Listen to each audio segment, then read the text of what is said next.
What's good, y'all? Welcome back to another episode of Outside the Clutch. This is episode 59. We're going to have some fun tonight. So tonight we're talking to Michael Porter of Porter's Pythons.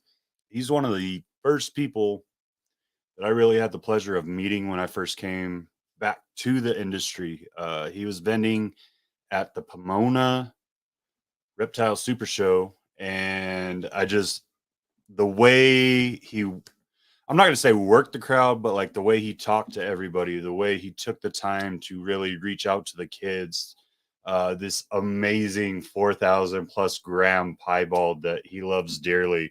Just like it grabs your attention and makes you love everything that he does at a table. So I thought, what better way to really jump into getting to know him aside from that than bringing him on. And let's talk some background. I've had the pleasure of hanging out with Mike a couple of times outside of reptile events. Actually, when I was a truck driver, I got to hang out with him and have lunch with him and his lovely baby girl when she was first born. She's super precious. So we're going to talk about all kinds of stuff tonight, not just snakes. You guys know how this goes. Pretty excited for it. We'll say, as you guys come in, hey, make sure you go in, you say hi, let us know you're there. We're going to run through some of the people that are here. As you pop on, hey, absolutely, I'll be popping it up. Make sure you say hi. Make sure you hit that like and subscribe. We're going to be pushing our rats. I don't know if you guys are following our rats, but we're pushing our rats out of the house into a commercial facility. So like a lot of craziness has been going on. I'm sorry, the pre-production and posting stuff out isn't as great as it should be right now, but our time's kind of everywhere trying to get stuff moved. Wayne and Alice, thank you guys for coming on. I know life's been crazy moving to Ireland. Y'all are crazy for that. I want to see pictures of like everything. That's my heritage. So I'd love to see some pictures once you guys get settled in. Leland, what's good, my dude? I know you got to be on here for Mike. Got to be on here for Mike. What's up, Brian? How you doing, brother? DE's Reptiles. Yo, yo. What's going on? El Paso strong. Love it. Love it. As more people pop in, we're going to definitely say, hey, what's up? YT Vince. We're going to see what's going on with that.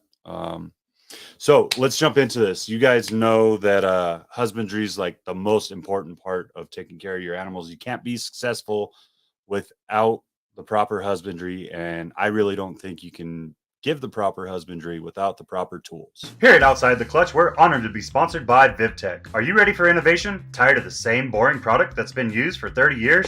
Ready to give your reptiles and amphibians the UV they really deserve? Then look no farther than VivTech. Their 3-watt LED bulbs provide the UV rays your animals have been missing. With 3 bulbs to fit your pet's climate needs, plus a dimmable feature, it's the only bulbs we use for UV. And it's the only bulb with a 2-year warranty in the industry. Plus now you can monitor all your pet's husbandry from your phone 24/7 with their sensors and even ship your customers' animals in their custom bags. So what are you waiting for? Go to VivTechProducts.com today, use code FCLUTCH0322 for 15% off, and provide your animals the best care they've ever had. You can have the best equipment, but you also need the proper substrate. Are you ready for the best coconut substrate in the game? Then you gotta get ReptiChip. First off, it's America's chip because it's veteran owned. Secondly, why wouldn't you want the best cocoa chip for your animals? Go to ReptiChip.com, use code FeelyChippin for 10% off up to 3 breeder blocks, or your entire order of Easy Hatch trays or any Redline Science equipment on the site. Limit 1 coupon per customer. Or reach out to me as a representative in the El Paso area, and don't forget to join the Reptilution, where all profits go to helping those in need within the reptile community. And finally, Show Me Snake shows. Hey, if you haven't checked out one of these shows, they're going on constantly all over the country. Right now, Jacksonville, Arkansas, they're having a show today and tomorrow. We also have, let me see here. Today's the 7th. So next weekend, you'll have St. Louis, Missouri. It's the Tarantula Takeover, all things invertebrate. It's going to be a really amazing show. The following weekend, Janesville, Wisconsin. So if you're near those areas, hey, make sure you check those shows out. Let them know you saw it on Outside the Clutch. now, without further ado, let's jump into the man of the hour. He's getting bored. He's getting old. He's gonna fall asleep in his chair before we bring him out. Mr. Michael Porter, Porter's Pythons. What What's up, going on, buddy? my dude? Not getting old. I'm already old, man. I know. We're all getting there one day at a time, bro. Yeah. One day at a time. Oh man. How you doing? How's life been, man? You just got back from vacation. You got to be like relaxed and energized and happy. And Yeah, it was been good. Like you said, we just got back from we were in Maui for 10 days, so it was a nice family trip. Yeah, it was first time that we've done like a big family trip outside of going to like visit family. So it was nice. 10 days, 7 days with the big kids, and then my dad went with us, and then 3 days with my wife and the little one just kind of kicking around. So that was awesome. Beautiful. You shared an amazing video. I thought it was the sweetest thing ever watching little princess learn how to surf, man. That was the best. That was hands down the highlight of the trip for me. Like, I've been wanting to I really wanted her on the board with me. I got her on with an instructor, and that's what we got. But we got to catch some waves together, and that was fun. She was all about it. My wife's all about it now. So yeah, pretty good. So let's kind of jump into you. Like, what would you say makes Michael Porter who he is today, pre snakes, like without the reptiles in life? Because we're gonna get to that portion later. Like, what gave you the persona that you have, and like the drive that you have in everything that you do? Oh man. Yeah, I don't know. Like, I've always just kind of been involved in a lot of different things. Growing up with my dad, my brother, was able to kind of experience a lot of different things. My dad was a stuntman for 42 years. And so, seeing his work ethic and then getting to travel, like all those things kind of gave us some pretty unique experiences growing up. I played a ton of sports, and was in the Boy Scouts as an Eagle Scout real early. So all those things are kind of just fun experiences. Kind of got me exposed to a lot of different experiences, and I think that just kind of kept my interest in a lot of different. I mean, all over the place as far as things that I've done that you wouldn't think, like. Right. I had an interest for some random thing. I wanted to see what it was like to get bit by a dog, right? And while I was training dogs, a friend of mine was doing it, and they're like doing the protection work and canine police work, and they're like, "Oh, we'll get you bit." And I did that for like 7 years as a decoy. Like, it's just random stuff, Was there sorry, I never knew your dad was a stuntman. Was there Was there a set where like you guys came onto that's just like more memorable than anything else, or like seeing a certain stunt that your dad had to perform that was just like it sticks in your mind more than anything else? Yeah, well, I mean, for us, like, we got to travel to South Africa when I was 10, 11 years old. And to me, that was the coolest thing ever. They had this big old snake park right down reptile park, right down the way from us. We got to go on safari. I get to learn how to body surf in the Indian Ocean, where now if you watch Shark Week, it's all about that area and great whites. And so it was, that was probably the highlight for me was, getting to travel to Africa. We traveled all over, so that was fun. But I grew up around the motion picture industry with him, and so none of that like really fazed me other than the traveling. Like it was cool. I mean, you see him on the big screen and whatever, and it's like, oh yeah, that's dad. No, but like what we. Yeah, and it's funny because like I guess probably one of the bigger ones, like Terminator 2. Somehow, whenever that movie pops on, if I'm flipping through channels and that movie pops on, it seems to always be his scene. This big chase scene through the river channel, and the big explosion behind the back. Like, Yeah, it's probably the most, I'd say the most memorable scene, I guess. The one where he's But driving yeah, the semi? so my Like dad's the on the motorcycle. So my dad, I don't know if you met my dad at the I show. haven't. My dad's only 4'9". So he doubles the kid. He doubles John Okay. Connor as the kid. And so he jumps, he's riding the bike through, and then he swaps over, and then the two on the bike, and then they have the big explosion in the back. So that's my dad. And actually, you can, if you know him, like if you've seen him before, then you can actually see his face when he turns, and you're like, oh, it was kind of an oops thing. It wasn't supposed to be seen, but Yeah. it was pretty cool. So I mean, that's a kind of a fun one. Yeah. But as far as for me, memorable, like traveling to Africa, hands down, the coolest thing we did with that. And so you've done, as long as I've known you, you've been a firefighter. But what Mhm. did you do before you jumped into stuff like that? Oh man, tons of different jobs. I worked fast food like in high school. In college, I went like my first summer of college. I went up to Alaska and worked up in a fish processing plant, salmon processing plant in Kodiak, Alaska. I was there for 10 weeks. How was that? Oh, you're only there for 10 weeks. I was going to say, what was it like living in pure daylight or pure darkness? So it was super, super bright out the whole time. Yeah. And so I ended up I was staying with the plant manager. He's like hooked up with that from a buddy at my other job, retail job at the sporting goods store. And so I was staying with this plant manager of the place, and that I was working. And so the windows I had to black them out. I had to put like towels and like cardboard up in there because it was brutal to try to sleep, So because the first 4 weeks I was there too, there was no fish like coming into the plant, so there's no work. So I would literally go walk to the plant. Hey, nope, no work today. And then I walk to the river and fish all day, and just hang out. So, and then once the work started, then it was like, Nonstop. man, this is nonstop fish.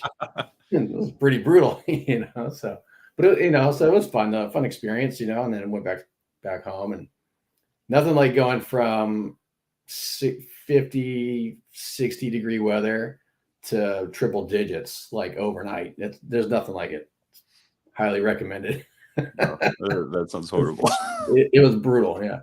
So this last summer, my dad and I and my brother went back up to Kodiak and on a fishing trip, and I literally came home from that to then fly out the next day out to me, my wife, and the kids in Texas, out in your neck of the woods, and I hit that brutal heat, and it was tough.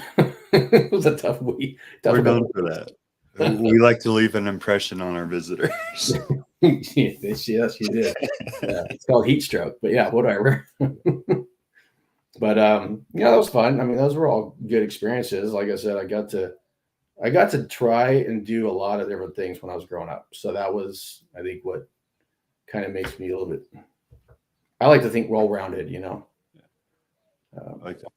Yeah. What made you choose, like, when you finally got into firefighting? Oh, Like, so my family, on my mom's side at least, well, actually I have firefighters on both sides. I don't know if I ever shared that. That's kind of weird. I don't didn't think you did. about that until right now. So Mhm. my grandpa on my father's side was the fire chief Oh, nice.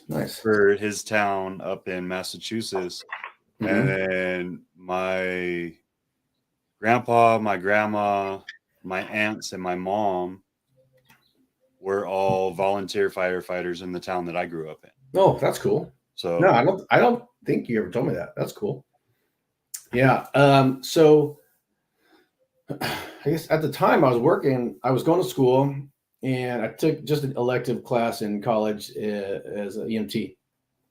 And I was working at the post office at the time, and then I was like, that's kind of boring. So I ended up taking a job as a EMT on an ambulance, and I got stationed at a spot in Costa Mesa, and a lot of guys from that department, we were working in conjunction with the fire department doing their transport and stuff.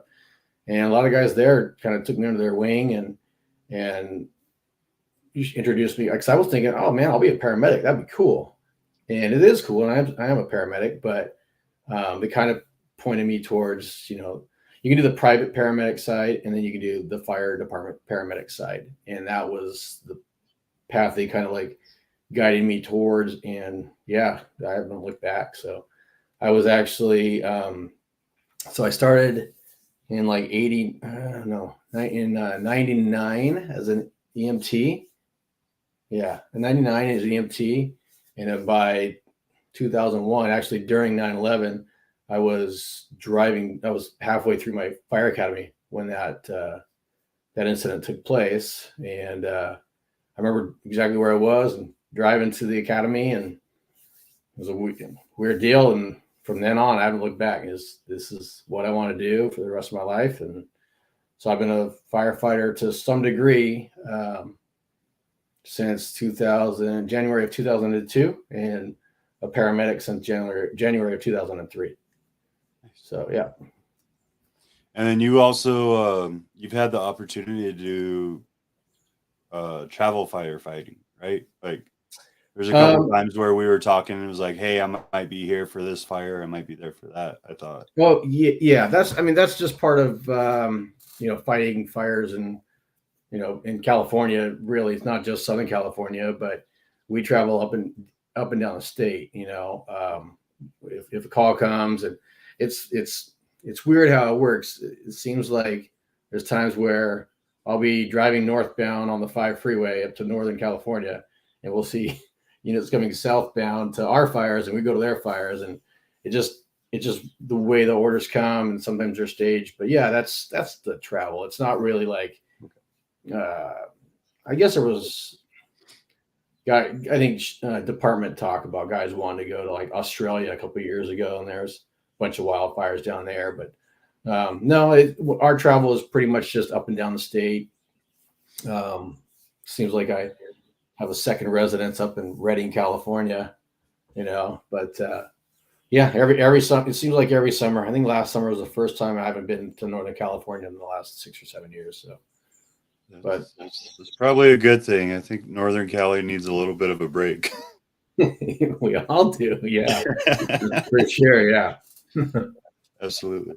So let's kind of dive into fatherhood, man. Like you decided that you and your wife were, well, I don't know if you decided, but I think the wife decided she was ready for another kid. Yeah. So I don't know. Do you know about my wife and I, right? Like we were high school sweethearts and stuff. Yeah. So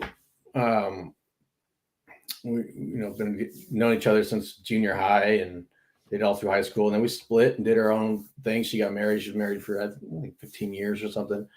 And so I've got a couple of bonus kids, from her previous marriage. I got Fisher, he's 16, and Avery, who's 13. She's awesome. They're both awesome. And then, yeah, we have, the little princess, which is now, she's almost 4.5 this month. So, yeah. Has it really been that long? Yeah. Yeah. 4.5, dude.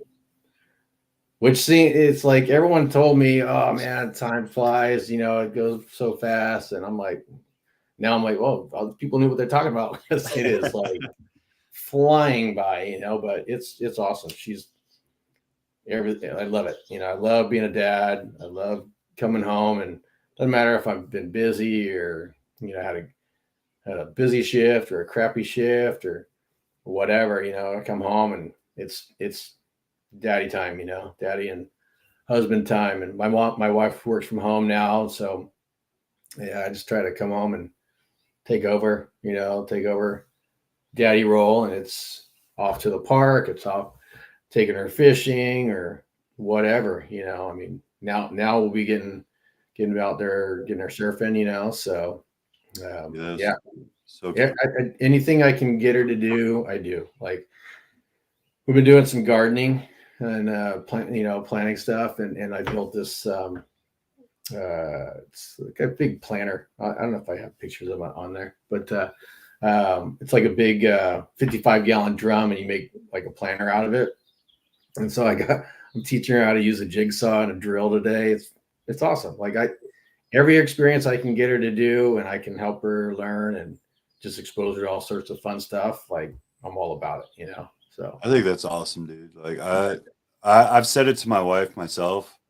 Um, like I felt like we were very overprotective mm, in a sense. Like there's some yeah, things I'm still kind of like, hey, my oldest, he's getting ready to turn 8 this year. And I was like, man, mhm. when I was 8, like I'm starting to think back and talking to my mom and my dad and be like, what was I allowed to do at 8 years old? Like I Yeah, feel like this kid hasn't had enough life experience. And they're like, oh, yeah, you had your first air rifle, and mhm, like I was digging ditches to help my grandpa set water mhm. lines and stuff like that. I Nice. was like, man, Yeah, I was doing I that, used and to. my kid hasn't done anything. Yeah, well, she gets out and she helps me with the baby snakes, and she wants to see them eat, and like she wants to hold them all the time. And I mean, she's been out there since I was. There's pictures on Instagram from way back of me like in the little carrier on my chest, and I'm feeding baby snakes. You know, it's deep. It's deep in the Instagram, but yeah, it's. I mean, she's been out We'll there do since this. We'll let the you get talk, go. and I'm gonna go for a search. All right. Well, yeah. So yeah, I love getting her involved in everything, man. It's awesome. When did you first start? Like, obviously, she was in the carrier, so she was super Mhm. small. But like, when did you first start letting her really interact with the snakes and like get hands on and do the feedings and stuff like that? Well, so she doesn't. I mean, she's out there with me when I am feeding. Okay. She doesn't actually feed, but she's been holding these things since she was probably 2.5, 3. I don't know, two. Yeah, for a while. You know, I mean, it's not like we're dealing with hots or anything. You know, so, Right. Right. and obviously, I'm right there. I don't. She's not like walking away from me and holding snakes on unattended. It's all chilling right there. I used to hang her up on the little bouncer, these little things that hang from Yeah, your, the ones in the doorways. the door frame. Yeah, Yeah, and she would just bounce around, and it's like right there in my snake room. So she's with me constantly, and that's awesome. I wouldn't have it any other way. It's just I love it. But even if it's just her seeing, work ethic, or just she sees that we're passionate about the stuff we're doing, and I just want her involved. I love it. I want all of That's them awesome. involved, but the two big ones, man, they just want to be on the computer all the time. So it's a little Yeah, bit of it's weird, man. Like I actually said this to my dad the other day. We were talking. So my grandma's kind of getting to that point where she has Alzheimer's, and yeah. she's getting to that point where she's even forgetting her own son. So Ugh, that's rough. it's kind of rough. Yeah. So we're gonna get up there and we're gonna visit her, probably the last time that she'll ever Hmm. recognize our faces, right? But Yeah. we're going up there, and oh, I forget what. Oh, so I was talking to my dad about it. But last time I was up there, I had just gotten out of college, and like I had so much going on in my own Mhm. head, and like trying to get right before I went in the army, right? Oh yeah. And I didn't take full advantage of where I live. Like I lived in, probably, I'm gonna argue, one of the most gorgeous areas of the country you can live in. Like I lived right on the New Hampshire Massachusetts border. Like Hmm. there's just forest everywhere. You can pretty much free roam as long as you talk to the neighbors. And Nice. there's mountains everywhere. You run into turkey, white-tailed deer, bear, all kinds of stuff. Like Nice. there's nature everywhere. There's little ponds and lakes everywhere that get like filled every year, but you also maintain the wild population, right? That Hmm. was already in there. So it's Yeah. just there's so much good stuff in that area. And I was just always like, man, this place sucks. I don't have an internet signal. I can't talk to anyone back home. I can't do any of the crap that I want to do. And Yeah. I didn't understand, and like I let it Yeah. Right. That is way back there. Like that picture of her or Oh, it's way back video. there. I told you I've got through so much. I can't it's find been a it. while.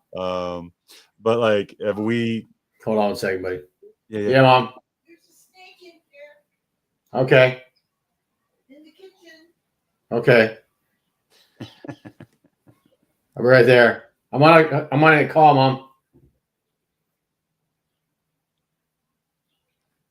Almost said there's a snake in the kitchen. I think it's my daughter's toy. Probably. They're setting you up. Yeah, for sure. Yeah.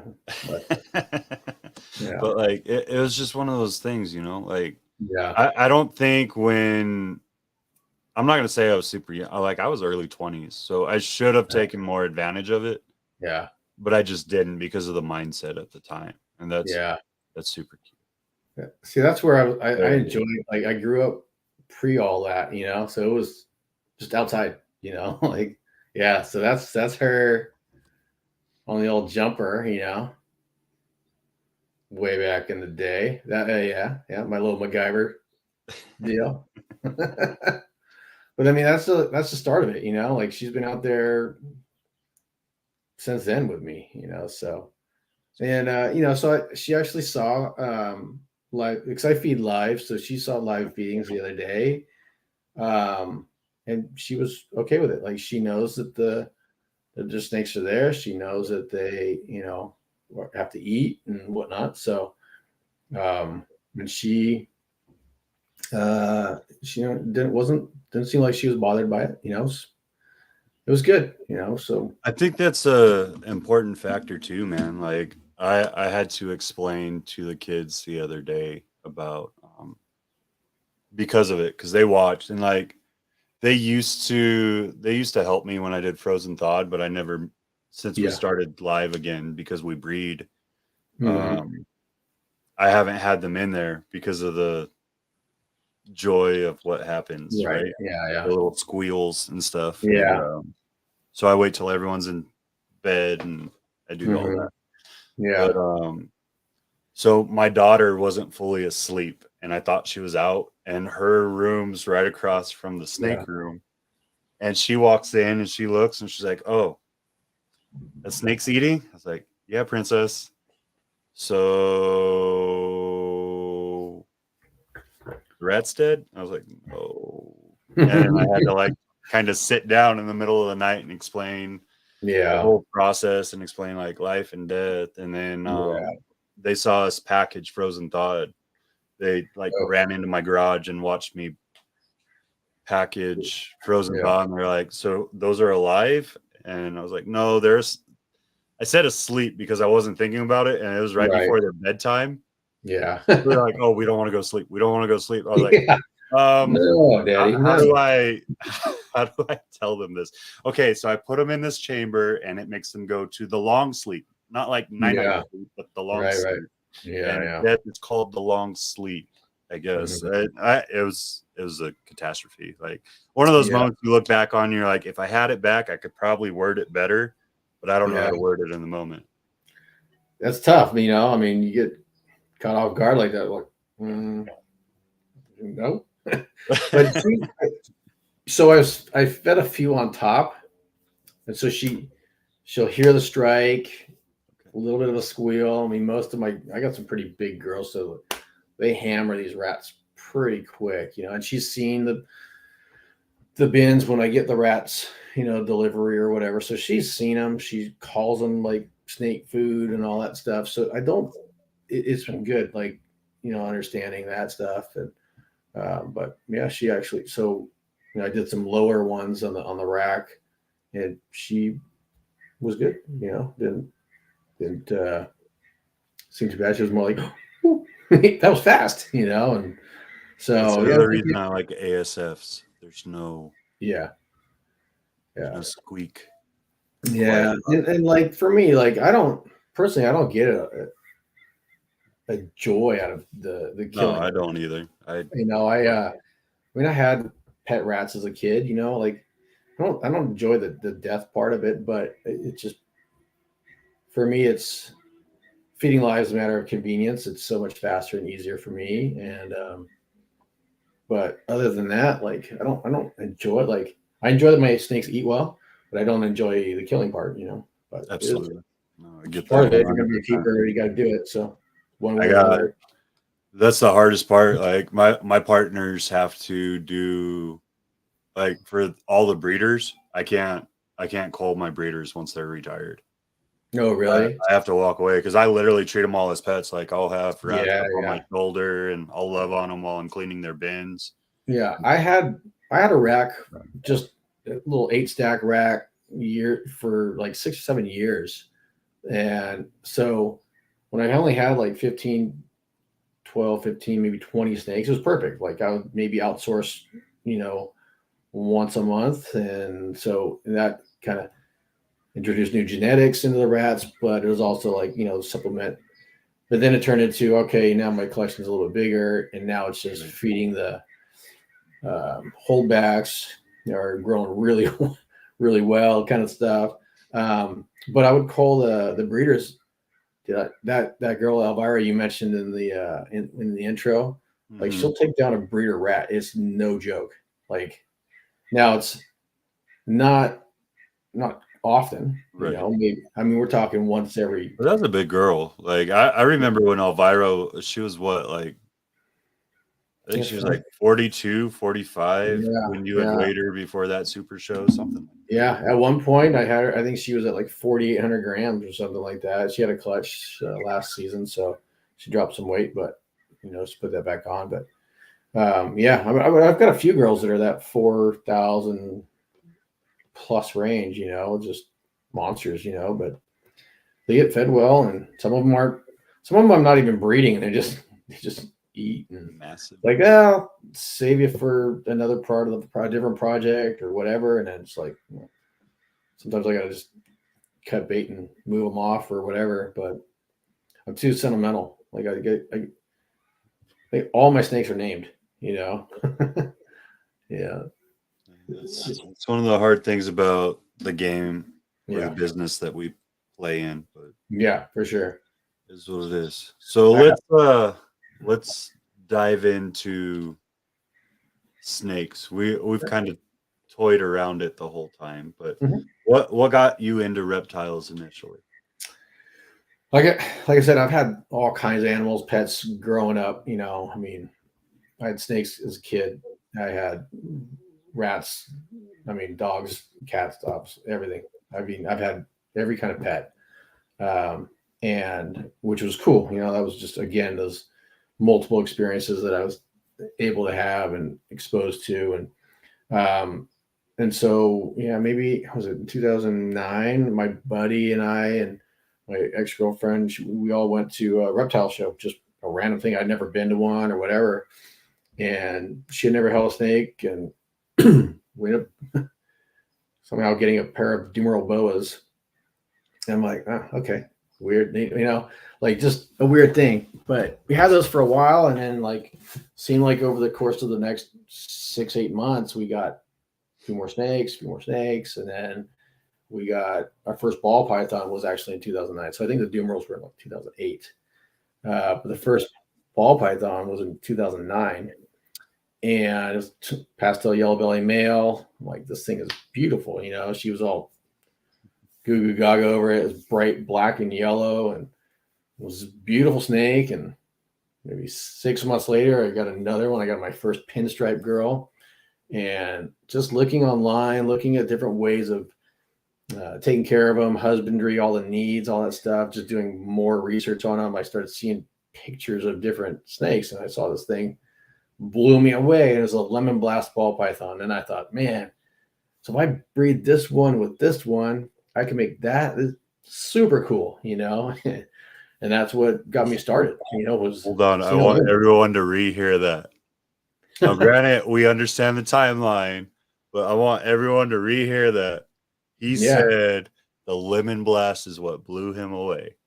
Yeah, it totally did, and but it was just like the beginning. I mean, you're talking, almost 15 years ago. So, I mean, it was kingsnake.com was where you'd go to buy snakes, or fauna classifieds. There was no, morph market wasn't a thing yet. It was just it was early on, you know, and watching all the, you know, Snake Bites TV and Ralph Davis and all these old school dudes and their videos, man. And like, I was like, wow, this is pretty cool, you know? And I thought, hey, maybe I'll try it, you know, just for, why not, you know, just, you know, and I think I talked to one of the dudes at the local pet reptile shop and, like, hey, if I do this, you know, like, can I like bring you the babies and like trade you for feeders or something? Like, I don't know what to do with them, you know?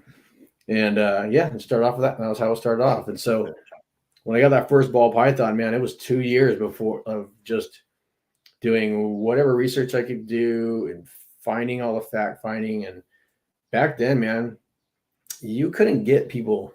It was very hard to get people to talk to you about this as a hobby or business or whatever you want to call it. Like, you were a competition. It was just, it wasn't as like now. Now the hard part's deciphering who knows what they're talking about, you know, because now you've got dudes who own a ball python and they're breeding experts, you know. Right. It's just now it's just deciphering whose information you're gonna follow, you know. But back then, you know, I had a few people that kind of, you know, helped me out and actually gave me any kind of time of day, you know.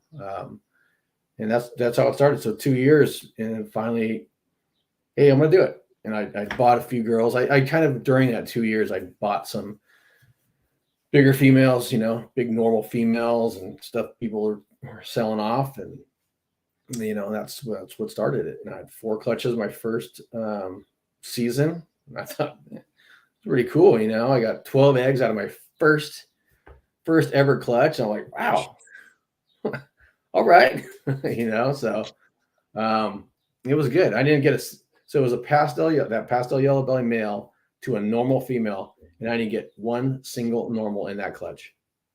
I got the best thing I could get was 5 pastel yellow belly females. I got 5 pastel yellow belly females. It was unbelievable, you know. So yeah, it was fun. I was hooked from that point on, you know. And yeah, I haven't looked back, you know. When I did get advice from somebody, it was like the one piece of advice, I'd say one big piece of advice that stuck out to me was, you know, focus in, get yourself a handful of clutches or genes that you like, and specialize in those and like concentrate on those. I think that's one of the hardest things, man. Like even myself to this day, I have to really fight because I don't have a lot of time in the Yeah. age group, but there's just so much, and it's so hard to stay focused. And then you're like, well, what if I add this into it? And then you realize you're going to end up working that as a whole nother project, whether you want to or not. For sure. Right. Yeah. And like, so obviously I have more than 5 different genes in my deal, right? In my collection now. But if you look at the core, like if you break down the basic genetics in my collection now, I mean, I obviously got a ton of pied. That's my, and it wasn't that way in the beginning. I couldn't afford pieds in the beginning. So like that was a work it up after a couple of years. But what were pieds when you were looking to jump into them? Do you remember? They were out of my price range, so I don't even remember. I just remember going to shows and seeing. I'm like, no way I'm able to spend. Okay, put it this way: the pastel yellow belly male was $350, and that was worked down in the price. Like I think I got the guy to come down like $50. So it was a small mortgage for a pied back then. Yeah, yeah. It was like I just remember like I'd go by like, oh, that's cool. Ooh, no, walk away. I'm not gonna get into this, right? So it was a couple of years. I mean, I don't know. I want to say like a pied was still like $1,000 or something like that. Okay. You know, not like break the bank crazy. Like I see some crazy prices now. I mean, I put stuff up crazy prices in my opinion, but or based off of how I started, you know, man, that's nuts, you know. But but pied is now obviously a thing. But at the time, yellow belly, and yellow belly is still a big component in my collection. In not just yellow belly, but the whole complex. This I've got Spark, I've got Spectre, I've got Gravel, obviously, all that stuff in there. I think people are sleeping on that Spark, man. It's pretty. So it just like got overlooked. Like it was like ivories were super cool, and then super stripes. Wow, this thing's bitching, and like that's my nemesis one. Like this Spectre killed me because at the time it was like my first expensive snake to buy. It was like $1,200. I'm like, and it was just botched. I never hit a super stripe. I'm like, this sucks. But then the Spark, like the Puma stuff came out, and I'm like, this is cool. And then boom, highways like overnight. Like Yep. Puma just like, what? Nope. Nobody remembered it, but there's some good ones. I've made some cool Puma combos in the past. I've got some good stuff with the Sparks. My buddy Mike at Redline Pythons, he's also loves the Spark and the Puma stuff too. So, it's cool. Like to just, I don't want to work with what everybody works with either, but pinstripe was always been a big part of it because that was, my first 5 genes that I was going to focus on were genes that I had in the collection, which was Hypo, Mojave, because I had a Hypo Mojave. My first 3 snakes, I had a pinstripe, a Hypo Mojave, and that passed to a yellow belly. So yellow belly was one of the genes I was going to focus on. Hypo, pinstripe, Mojave, and I think albino, because I ended up buying a little albino like group. Those would be like it. And now it's like, yeah, the yellow belly complex still huge in my collection. I've got a ton of Orange Dream, obviously a ton of Pied. Pinstripe still a big part of it. I got a lot of Inchy, and now Desert Ghost. I've had some clown stuff in my collection for several years, like in the female side, just growing up, waiting for the right male. And then a couple of years ago, I finally got into producing some visual clowns. I was joking with people and my buddies like, our clowns all look the same, and it just, I was just waiting for something that was like, okay, it's going to stand out. It would be a little bit different for me. Right. So now I've got a little bit of that, but Hypo's still there. I mean, I'd probably have 10 main genes that I'm really working with, but Pied's by far the biggest component. That's my death morph, man. Like I have so many issues with all my Pieds. I love them. They're beautiful. Yeah. But by far my pickiest eaters, everything about them, my pickiest breeders. Really? I don't know what it is about. I think it's because I love them so much. When I first came in, I was like, I have to do that. I have to reproduce that. Like I was so focused in on Pied when I first came in that it's just the industry laughing at me and saying, "You thought for sure." You thought, oh yeah. So my wife is big into like energy work and like law of attraction and all this stuff. She would just say, "Oh, you want it too much," And it's like. Yeah, because I've had some projects where I'm like, oh yeah, I really want this to go well, and it's like, nope.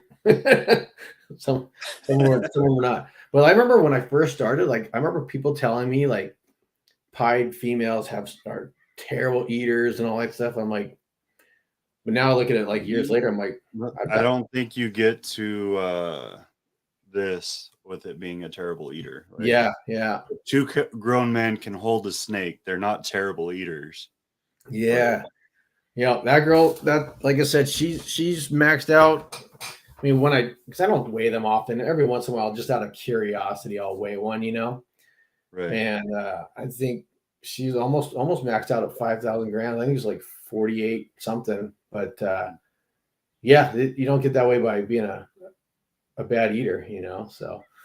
And she's one of, she's the biggest, right? But I've got like Sarah's a big girl. She's probably 4,000 plus now, and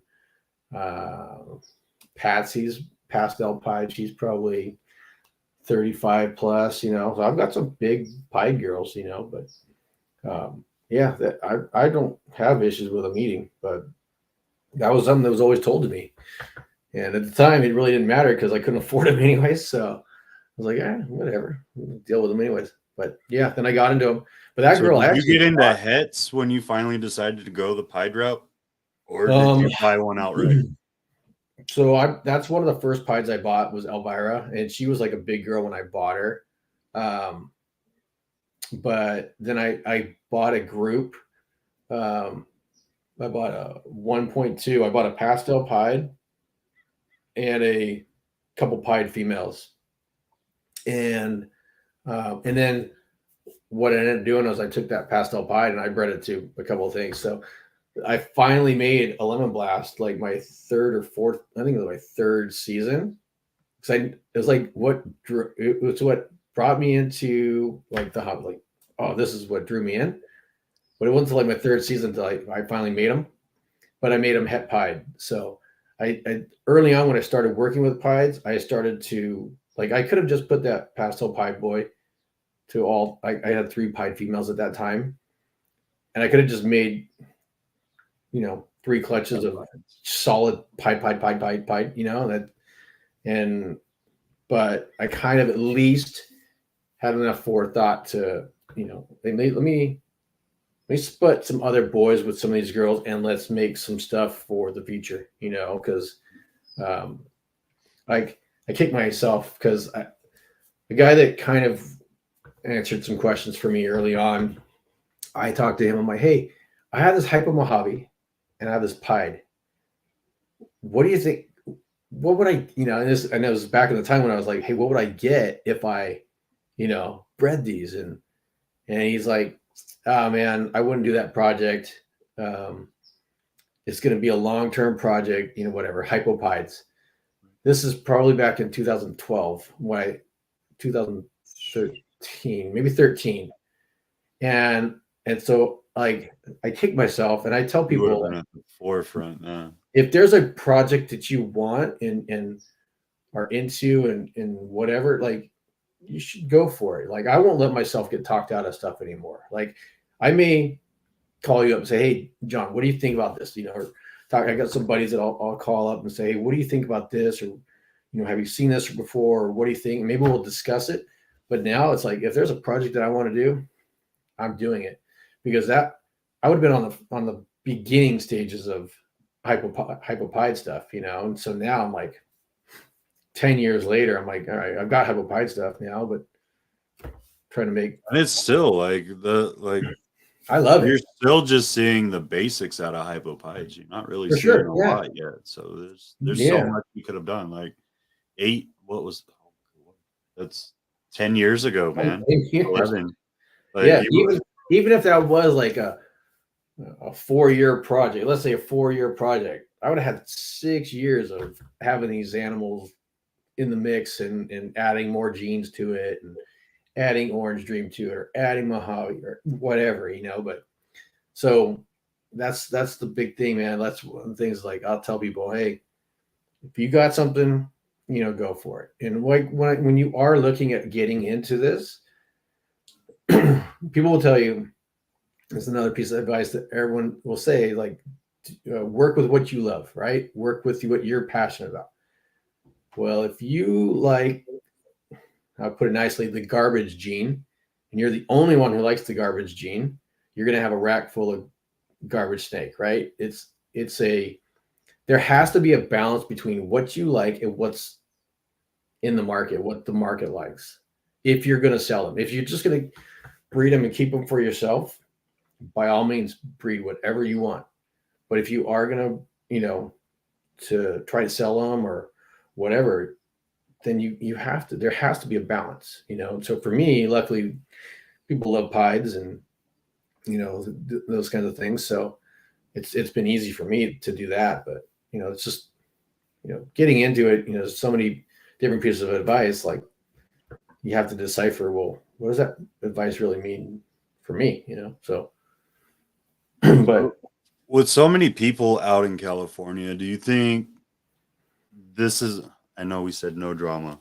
This isn't drama, Do you think sometimes like getting the advice from the old heads and getting the advice from the new guys that were up and coming at your time, there's just so much of an influx that it kind of sends people down the wrong path?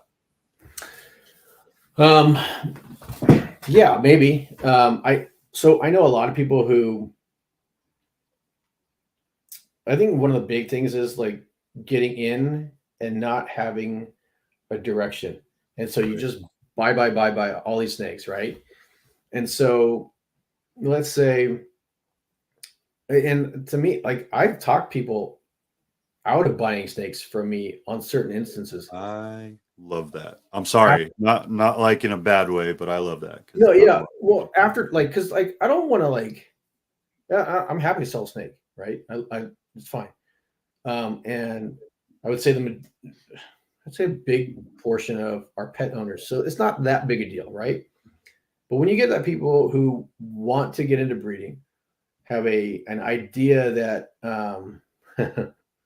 hi Troy. um, when uh, when you have an idea or there might be the idea that you will breed in the future, like I'll talk to people sometimes for at extensive lengths and figure out what their kind of their thoughts are. And there's been times where I'm like, hey, don't buy it yet. I don't care if you don't buy from me, but don't go home, look at some things, look at some pictures. I mean, you can look at my page on say Instagram or whatever and see if there's things you like. Look at other people's pages, see what stuff you like, and then you can make a determination then on what to buy. Right. Um, but I don't want to sell somebody an animal that's marked up price because it's a het pied or het this or that, and if they're not going to breed it, or they're not going to do anything with it, and so like, yeah, I'm a conscientious seller, I guess. I don't know. I don't want people, because I've seen a lot of people get into it real big, buy a bunch of snakes, and then in 2 years they're gone. They sell everything or less. Right. A lot What do of people. you think that really contributes from though? Like everyone has their speculation on it, but what do you As think to it as really to is? why they get in and get out real quick. Yeah. I think they get overwhelmed. Um, I've seen some people. I had one guy that I knew and was talking to for a while, and that dude in over the course of a year, I think he bought like 200 or 300 snakes. Some stupid numbers. Like for me, like I don't have that. I don't even have that many snakes, right?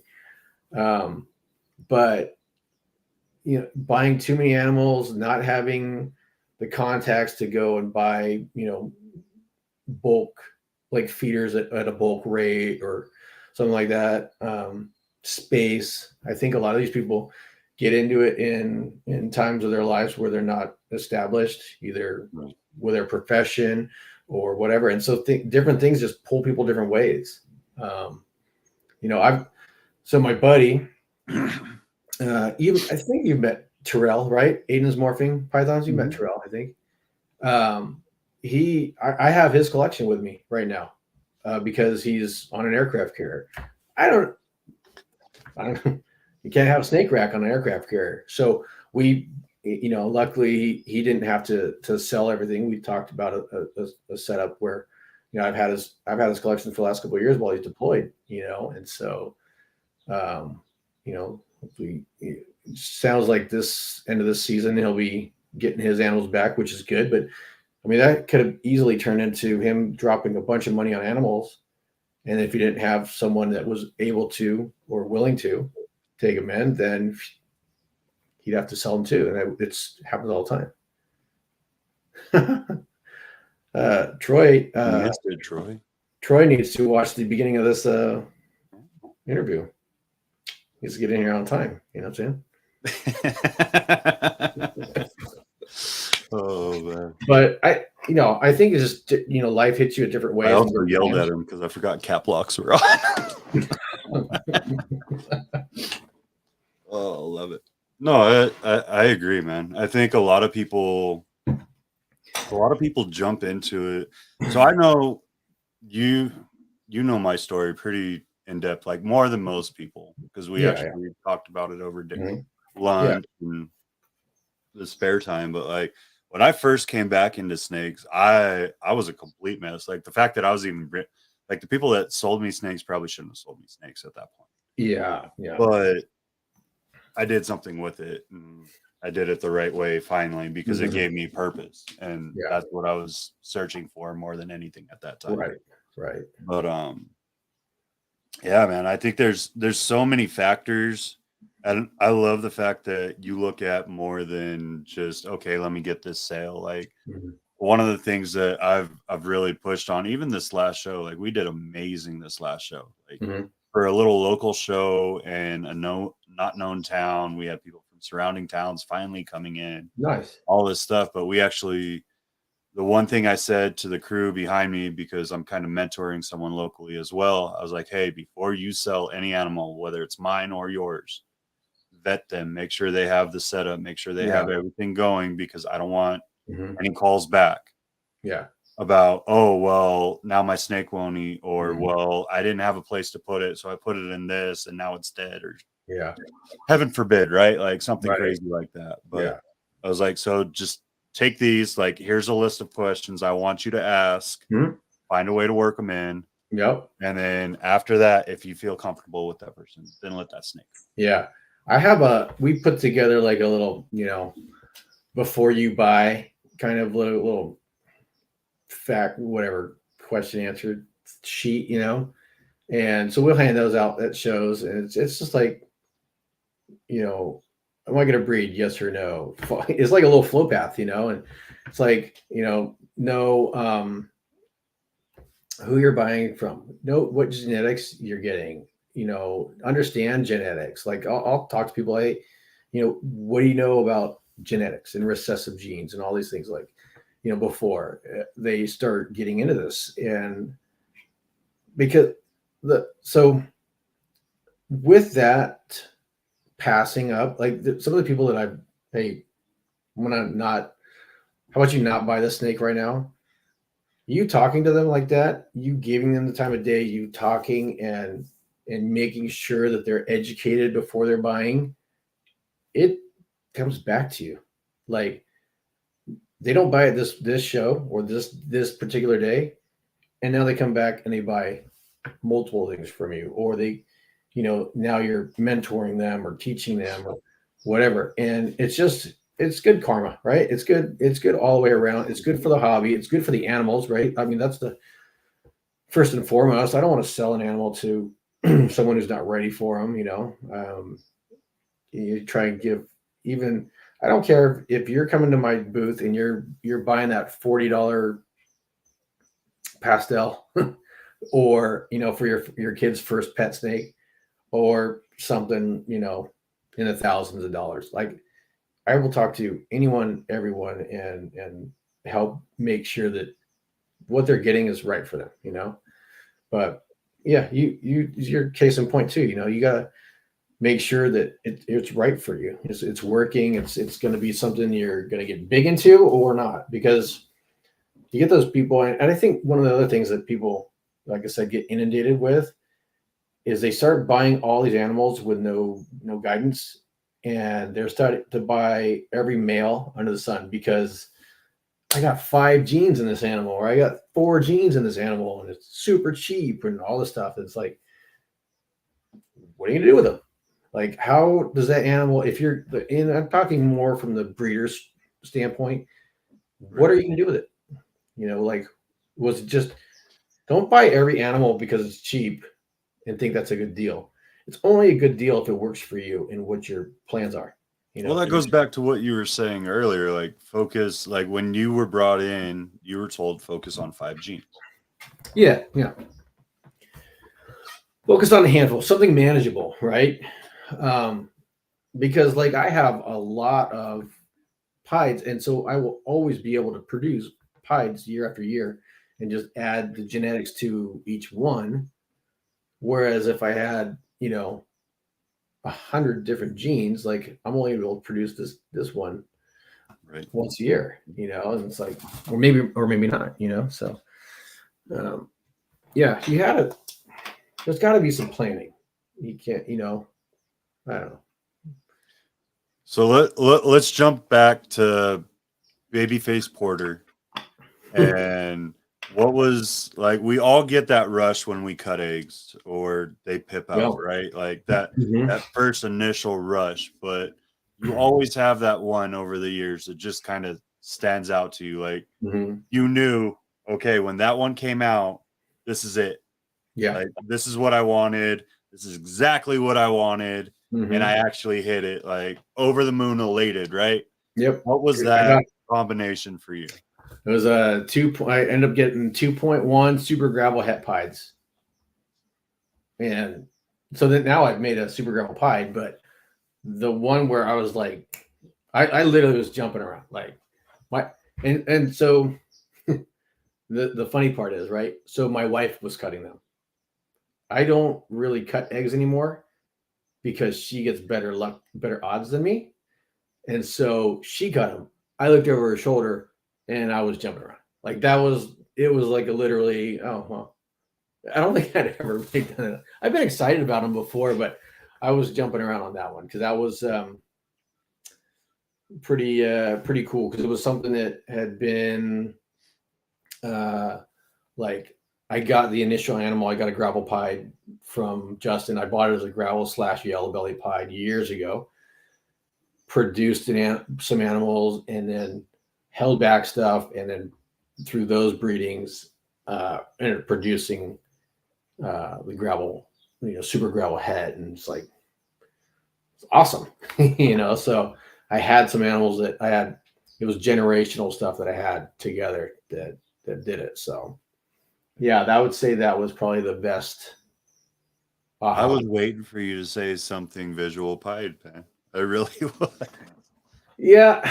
Well, I mean, Oh, well, I think that's that the one that speaks stands to out. it, though. Maybe because it's the most recent, but yeah, like yeah. But I'm happy with all of them. I'm happy when I have healthy hatchlings. That's all that The matters, most right? To important me, part. like I, I want them healthy. I don't want I don't want to have to cull stuff because it's deformed or euthanize stuff. Like that's heartbreaking, But it happens, But yeah, I don't enjoy it at all. Like but it's part of the game. It's part of doing it. So occasionally it happens. I think it's something that a lot of people have to realize. It's in any animal trade, unfortunately, Anything. Yeah. and you have to be prepared for it. And Yeah. a lot of people focus not only on The positives. or yeah, not only the positives, but they look at that. And what I was trying to go with it was while this is about the people behind the brand, right? That's very much so what this podcast is about. Get to know you, get to know your operation, so that people are more Mhm. comfortable. I feel like people just forget. I've been saying it on all the Morph Market posts lately, and I Mhm. think I'm pissing people off, which is fine. I don't care. We Yeah, forget that it's just the animals, right? Like we for wouldn't sure. be doing any of this without the Mhm. animals. Yeah. So maybe it's time to focus more on animals again. Not necessarily on this. Like Right. it's important to know the people behind the brand. But I'm Yeah. saying like we're some of us are getting a little Ahead of I'm not ourselves. going to say big headed, but we're Right. forgetting What's what we do. We put animals together and we make babies, and we hope that they come out healthy and right. change the looks. You know, Yeah.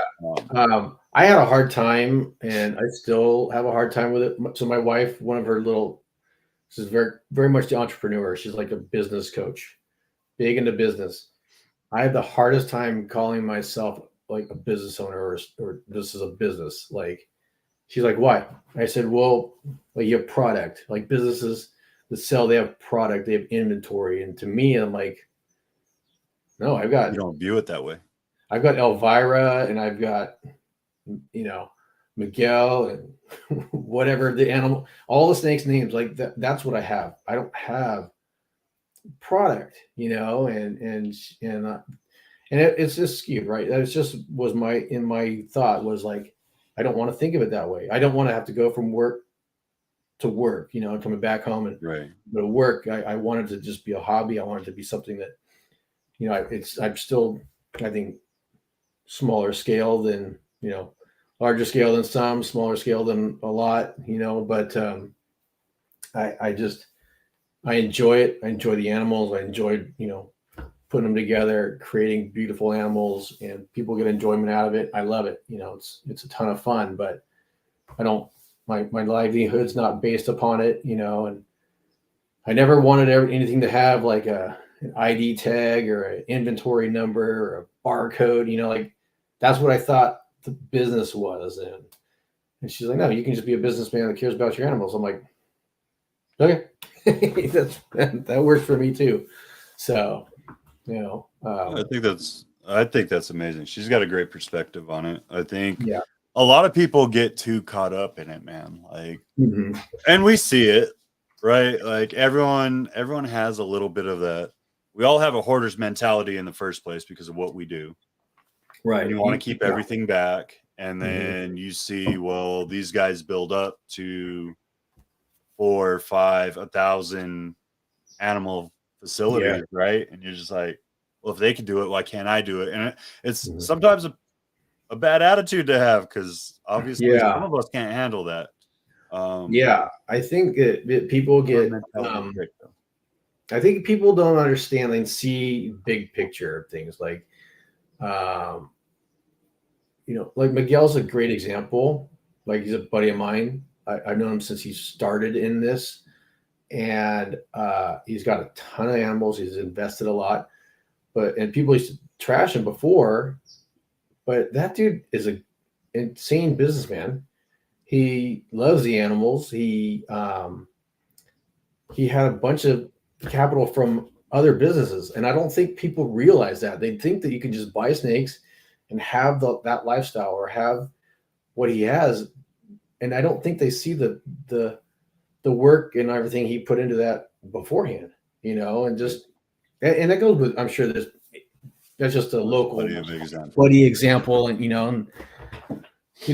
but I think that people see that stuff and they are kind of blinded by it and don't understand what really went into it, kind of to do that, to lay the foundation for what he's able to do or what any of us are able to do, you know. So I think it's people He don't laid understand. out a blueprint for a lot of people too, and a lot of people don't see that. Is Mhm.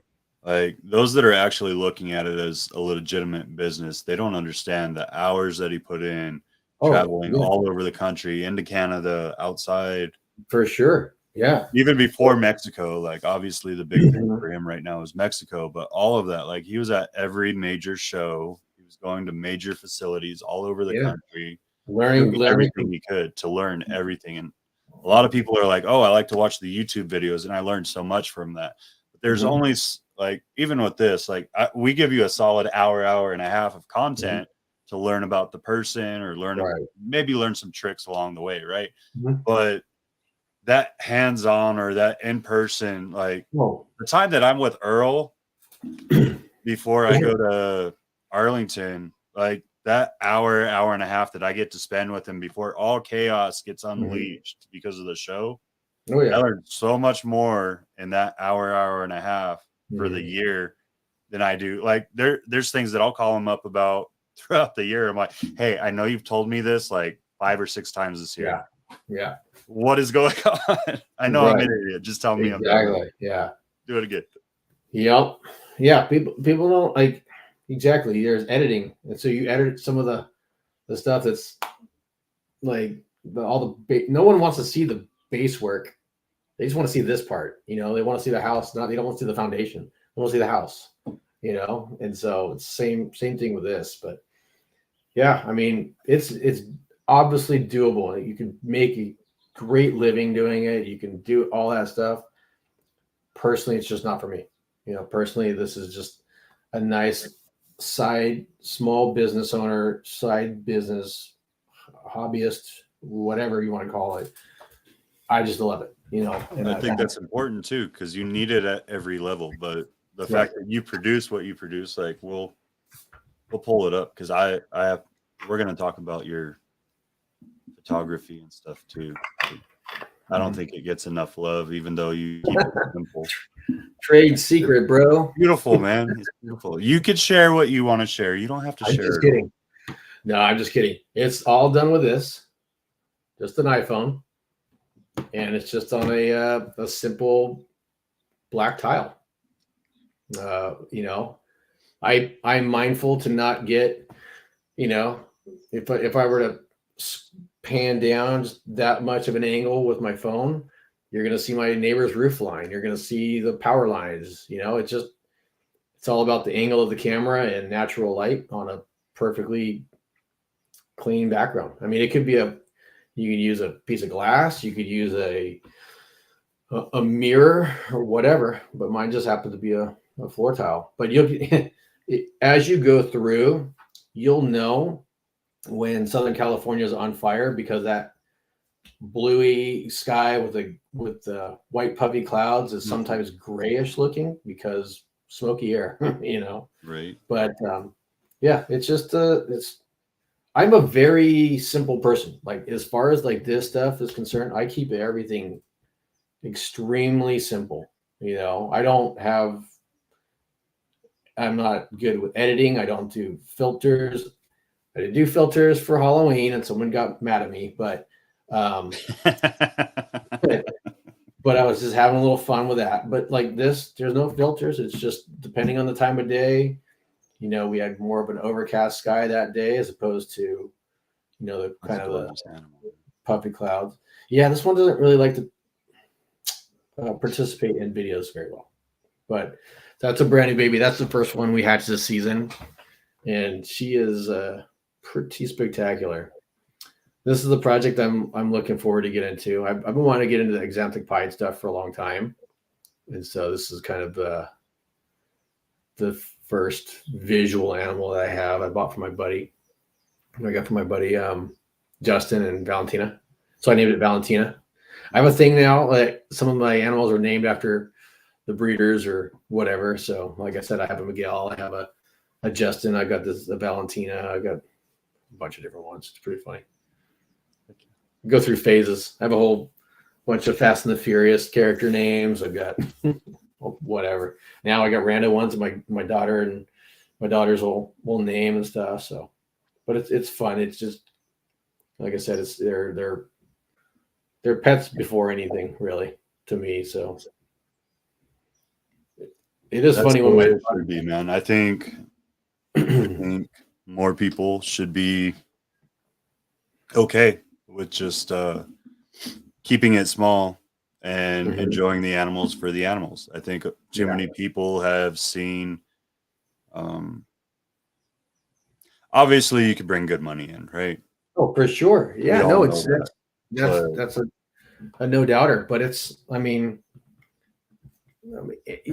you look at it like how many people played basketball growing up? Everybody. How many people are in the NBA? The NBAs right now are Justin's, Ozzy's, Miguel's, like those are the NBA players. Then you got maybe people like, I don't know, maybe I'm like the junior college basketball player now, right? You know what I mean? Like that. If you break it down, anything, right. Any profession, anything where you want to do it on whatever level, they have all the levels. And yes, you can make it to that top tier level. Majority won't, you know, but 100%. with making the right choices, making smart choices, and having a game plan, at least getting into it, then there's ways of improving your odds to do better. But then there's also ways of just setting yourself up to fail from the get-go. So, yeah. What's one of the things that you've seen over the last couple of years that's really caught your attention and like really made you reevaluate your collection? Just be like, that's something that I have to work into. Like, even though I know that I have to stay true to what I'm doing, because obviously that's been your whole focus over your time doing it for over 10 years. What's that one gene that's like itching at your mind when you're like, I could add something, but is it right for my collection? Yeah, so right now, like I just got that exanthic pied stuff. It's all VPI stuff. And then I look online and I'm like, I don't know what males I want for it. Cause I have that one. She's small, right? She's not anytime soon, but I just got in a trade deal. I got a massive VPI exanthic het pied girl, big breeder female. Nice. So I'm like, what do I want for this? And so I've got ideas. Like I'm trying to look and see if there's something I want to buy that's already for that and make exanthic pieds right off the first season, or do I take like say Miguel, the animal I've got? It's an orange ream, yellow belly, Anchi pin, Gene X pied. Do I throw that to it and make a bunch of really killer, hets for it? But so I would say that, like, to kind of go to your question, like I'm trying to figure out what I want for that project right now. Some additions that I have added is blackhead. I really like that gene. Trying to work that into hypopide stuff as well as some DG stuff. And so I like that gene. That's probably one of the newer genes or newer additions that I've brought to the collection. Can I But ask? Yeah. Sorry, I have a hair that's like, killing you. yeah, it's going up my nose. Yep. What made you choose the VPI line versus all the others? What made it stand out for you? So I got that girl from my friends, and it's just a gorgeous animal. I'd say availability. Like I like supporting friends and getting from people that I know, and so I have a few people that were working with that line. I really like the MG. I like them all different, but I've been wanting to try to see and have had a hard time getting pictures of adult animals on some of these genes, and like I like the way they age, So I'm hoping that this one ages well, because that fire and leopard will keep that fire specifically will make that gray kind of stay kind of light. I think I'm hoping. I don't know. Time will tell. But I don't like when they get dark and muddy looking. And so there's been a couple. I think there's some lines that I've seen, like examples of animals, and I'm like, I really like the MG line. There was what was that Gate City Reptiles, or Gate City Reptiles? I think it is. I think it's Gate City Reptiles. I'm not sure if it's their own line or if it's something that they're just calling their own right now, because they don't know if it's tied to anything else. So, I think if it is their own line, they both look really cool. But again, I haven't seen adults, so I'm like, so it was more of a opportunity of availability, and then I got 3 animals right off the bat all together. So it's like, okay, well, I'm kind of into this project pretty easily, So now it's just like, all right, what do I add to it? How can I enhance it, clean it up, make the dark, black stuff stay really black and keep contrast? And so that's what I'm kind of focusing on, more so than, a new gene or anything like that. Right off, there's not really anything that's, I just paid for a Hawaii trip, so I can't. Right? afford You just paid for surf lessons in Hawaii. You're broke.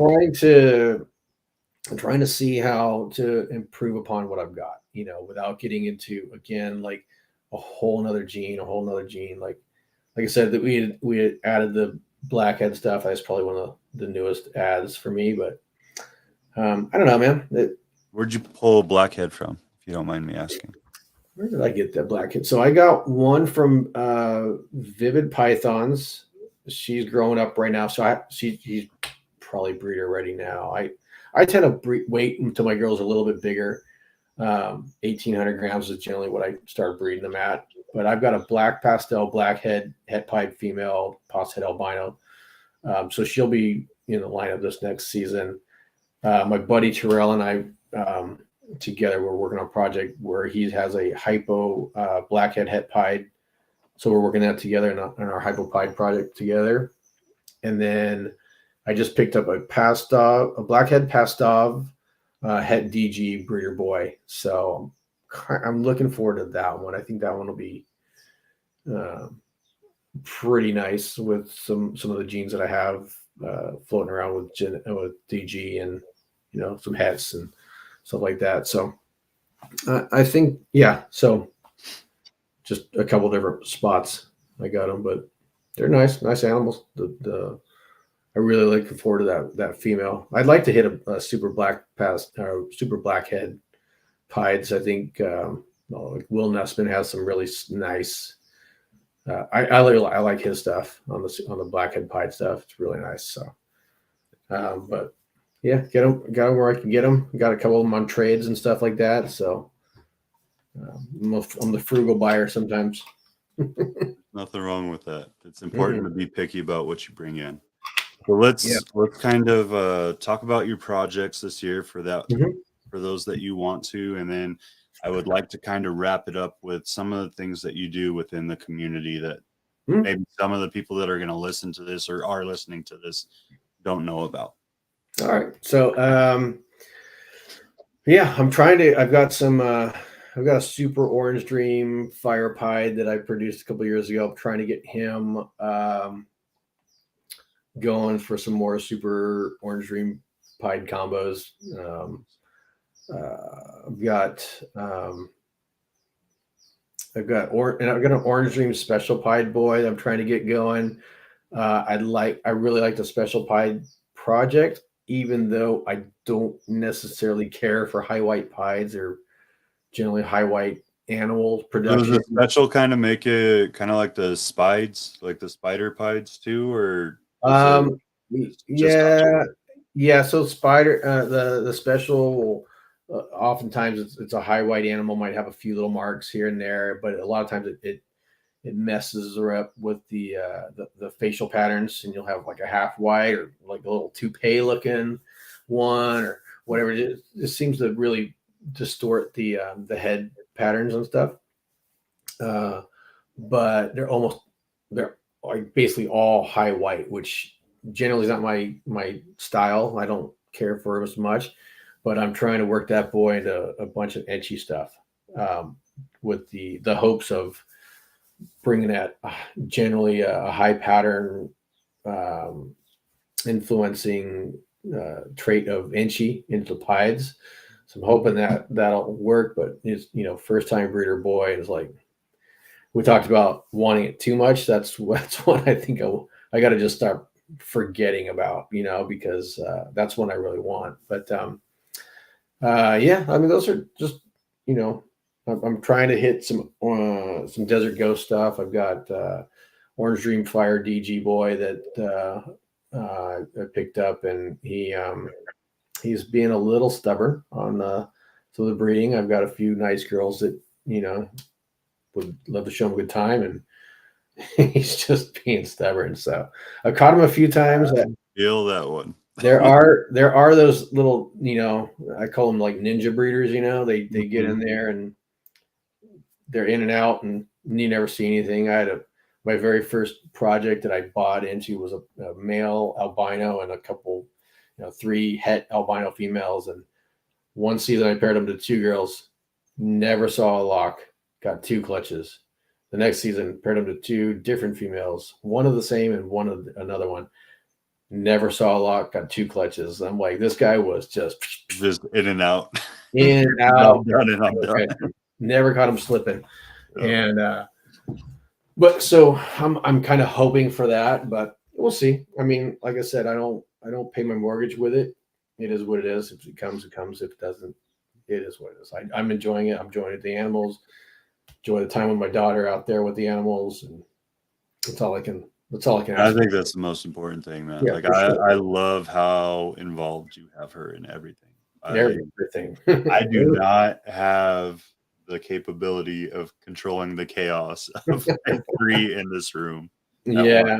So I got to take it in doses. I'm like, hey, it's her turn tonight, or it's Josiah's turn. Yeah. Raymond's turn. It's Gabriel's turn. Like, you each get a day, because I can't do all 3 of you at once. Or all your kids are in the same kind of age range, and like I said, the 2 big ones, they just want to be on the computer and be left alone, and she just wants to cuddle, so I'm down. Like, bring it on all day. We'll go watch. We'll do whatever. We watch Disney movies. We'll go feed snakes. We'll go fish. We'll go surf. We'll do whatever. Whatever we want to do, we go. I try and do it all the time. So I think I know we talked about it earlier. I know one of the things you were alluding to was, we're pretty involved in triathlons. I got a Ironman coming up in October, do Ironman California again. So, but over the years we've done like our Team Zach auctions and fundraisers, stuff like that. It's all through. I do the fundraiser triathlon, but we help support Team Zach, which is my buddy. They live in Texas. They live down in Conroe, and Team Zach is for my buddy, who is my friend's son, who's basically my nephew, and he's a double amputee. And hi, princess. I'll be right out. Okay. Guess what? What? You're hurting me. Okay, come here. Too much time. I gotta leave it. But we have the Challenge Athletes Foundation is what we support. Come here. Okay, I gotta paramedic this up here real quick. Okay, hi. Okay, let me see. I Better? want a band-aid for it. Okay. You want a Band-Aid? I think Dad should have a Band-Aid. What? Dad, where are the She Band-Aids? knows where all her Band-Aids are. She loves Band-Aids. But yeah, so the Challenge Athletes Foundation is one of the charities we That's support. huge, man. Yeah, it's awesome. So besides it just being for obviously your nephew, what made you decide to kind of give back to the community in that way, like That charity? running marathons or triathlons or just going through that and then finding a way to kind of bring it to the community by not only raising funds for your nephew, but like everyone within that foundation, right? So there's just so much to it. Yeah, what was cool, it was basically like, it was like one of those. I would do a triathlon, right, and you get some sponsors back in the day, like when I first started doing it. And so I worked with Zach's mom in the ER, and told me about Zach. I was like done. I was like, I don't want to do an Ironman anymore. Like I was over triathlons. I had a really bad experience on one, and get out of here. My wife's playing around. So there's Zach, right? And so that's from a few years ago. But he and I have been buddies, and so I started doing the triathlon, and it's all fundraiser for Team Zach. It goes for Team Zach. Zach gets a whole bunch of experiences through the Challenge Athletes Foundation. Challenge Athletes Foundation is a local charity here, based out of San Diego, and they give back to all athletes. I mean, not just Zach. I mean, we do it because it's close to home, basically, right, with Zach. But he's just basically family for me. So that's our way of supporting Challenge Athletes, is to support him. But I mean, all athletes, whether they're amputees, blind, paralyzed, whatever, they've got a big Operation Rebound with a bunch of wounded veterans and stuff. And the CAF, or Challenge Athletes Foundation, basically gives grants, and they give these athletes the ability to continue sports like all of us want to do, and they make the means to do it. So they give them, so Zach's got some grants to get these little, super high tech prosthetic limbs, and he's been able to go and do surf camps and all sorts of different activities through Challenge Athletes, and it's just awesome.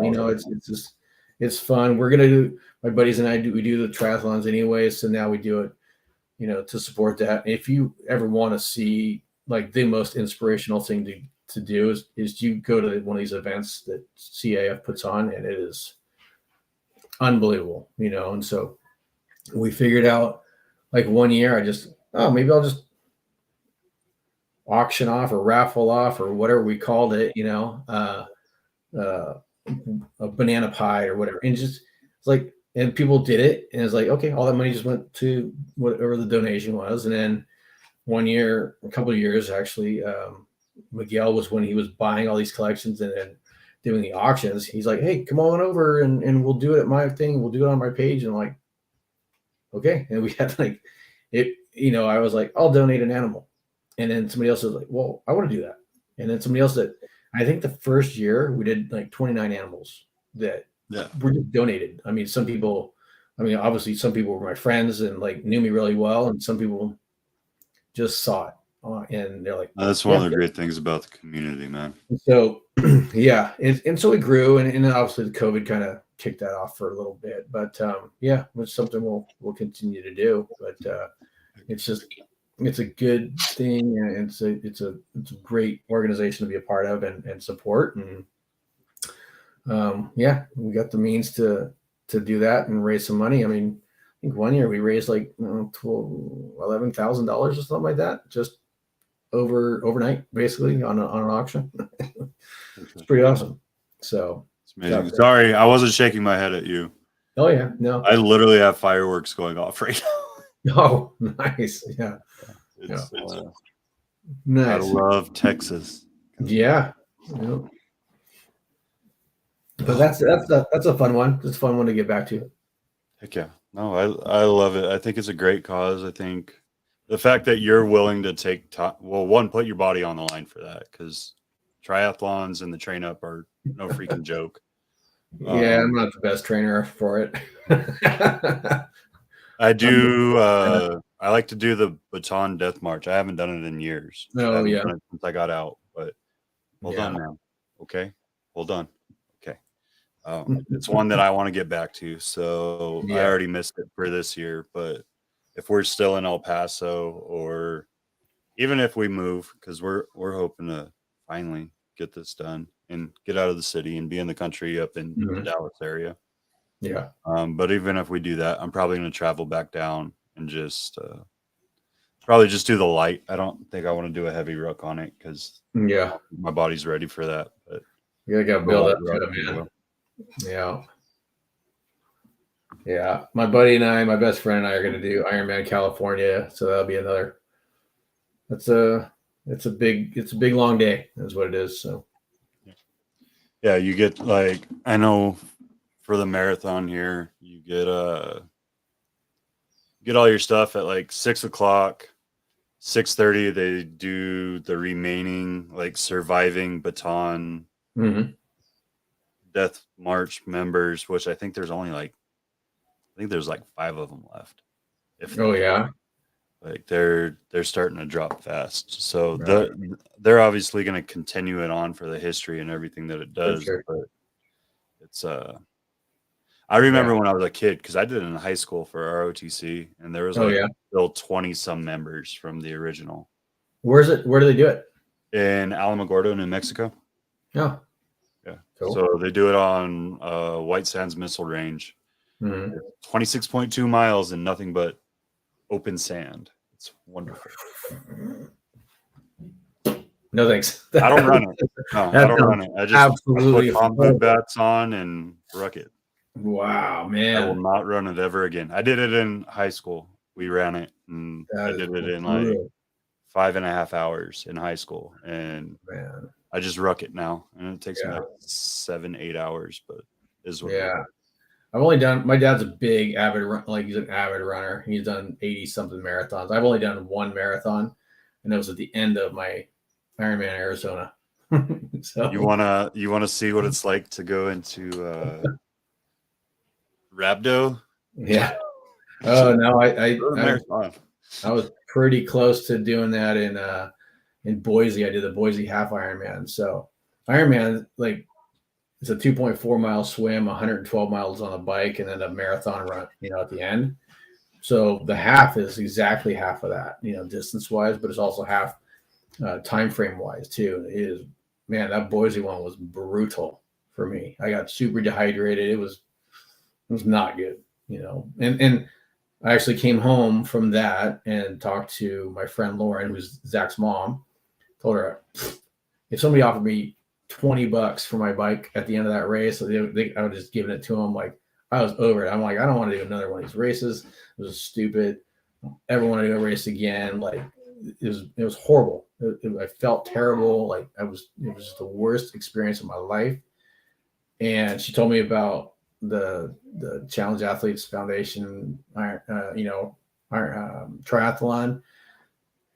And I'm like, wait, no, you're not listening to me. Like, I don't want to do another triathlon. And she told me about it. And 15 minutes later, I was like, okay, I'm signed up and I'll do it as long as I physically can or whatever. So, with COVID, it kind of took us out 1 year, and I had COVID 1 year, so I couldn't do it. And it was, but it's just, and so since then I've done a few more half Ironmans. I've done a full Ironman. It's like, it just changed my whole mindset after seeing these athletes. Cause you're climbing a hill, and I remember my buddy and I were riding together, and he's complaining, like, man, my leg is killing me.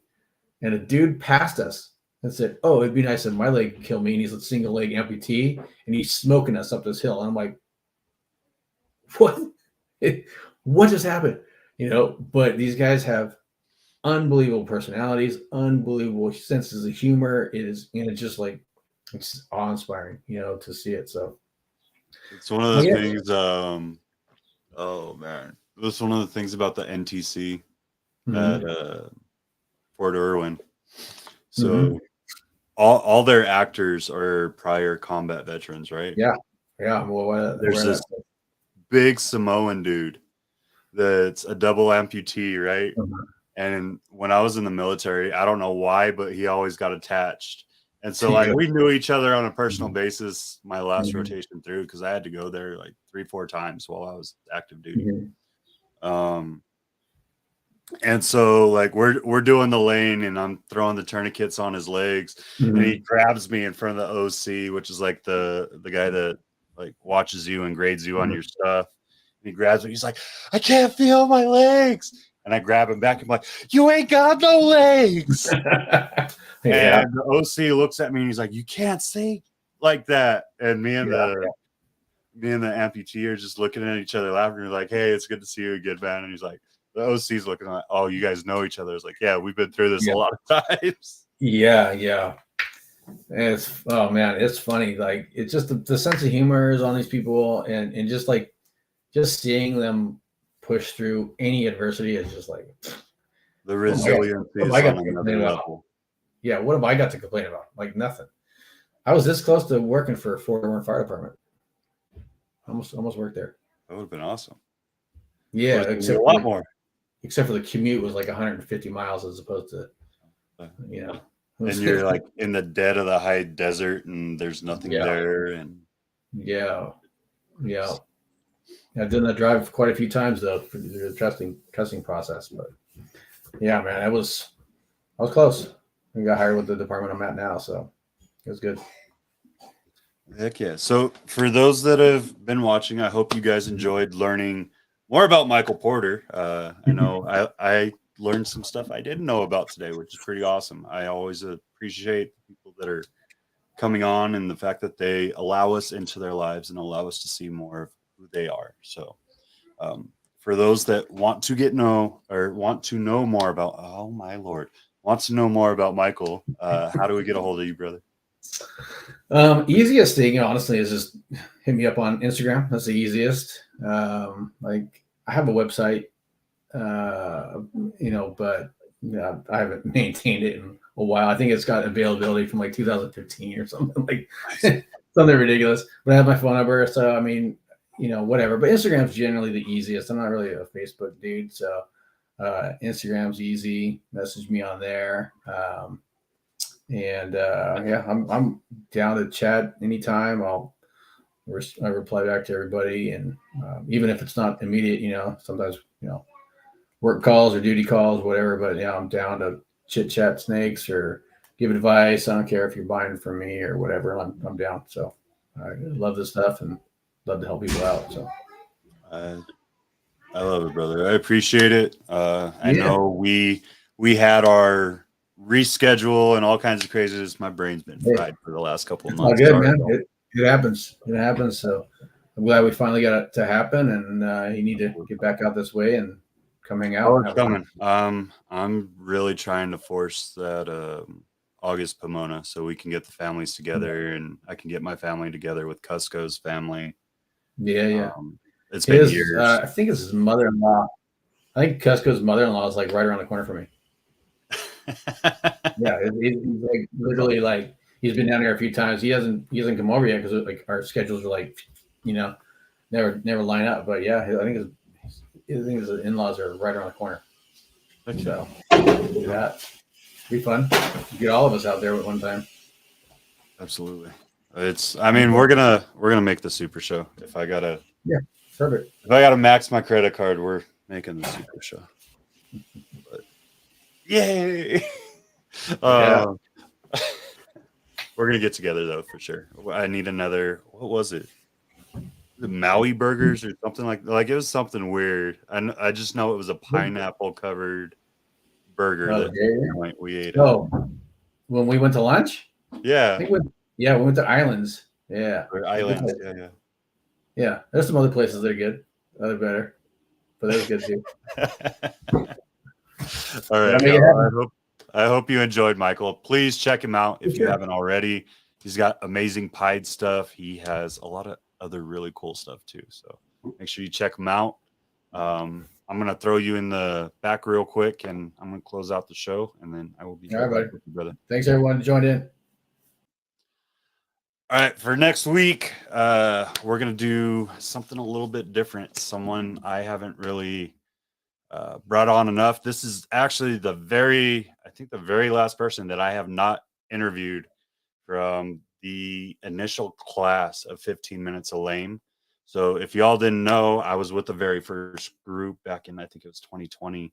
And I went through and I interviewed all the other contestants, except for this one, I believe. I think we're finally there 3 years later. So we're going to have Patrick McKnight, formerly of McKnight Stables, now with Chimera. So I hope you tune in for that. I hope you guys enjoyed tonight. Go tell Mike what a great guy he is and how awesome he is, because he actually does stuff for the community, unlike a lot of us. So, hey, let's be about what we talk about. Always be a community, bring together, and do your best. Just be a good human being. Enjoyed it. I hope you all enjoyed it. We'll see you on the next one. Y'all stay blessed.